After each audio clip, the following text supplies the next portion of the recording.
Bien-aimé de Dieu, en ce deuxième dimanche de l'Avent, Dieu met son doigt sur une maladie qui détruit les familles, les paroisses, les vocations.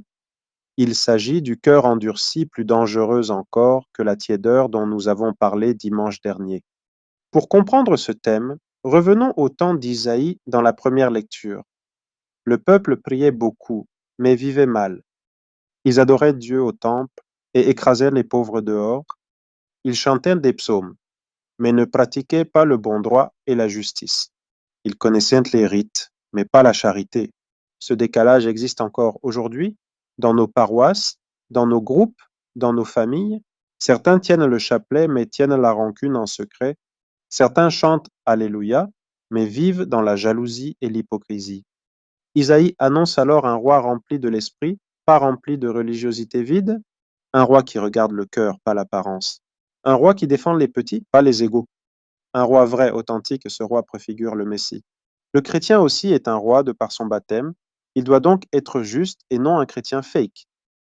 Le psaume montre que le peuple avait soif d'un dirigeant juste et bon, parce qu'ils en avaient assez des chefs violents et des responsables égoïstes. Aujourd'hui aussi, beaucoup souffrent sous des paroles agressives ou des attitudes autoritaires dans leur foyer. Certains gouvernent leur famille avec la colère au lieu de gouverner avec l'amour. Le psaume dit: Il aura souci du faible. Mais beaucoup de chrétiens n'ont souci que de leur image WhatsApp. Paul parle à une église divisée, comme certaines paroisses où on se salue selon les clans. À Rome, à cette époque, les anciens méprisaient les nouveaux. Cela existe encore aujourd'hui. Les païens convertis jugeaient les juifs. Cela existe encore dans nos groupes. Paul dit: Accueillez-vous. Mais beaucoup disent: Supportez-moi, mais je ne change pas. L'Évangile montre des religieux qui viennent au baptême, mais sans intention de changer, comme ceux qui viennent à la messe, juste pour être vus, comme ceux qui communient avec la bouche, mais refusent la réconciliation avec le cœur.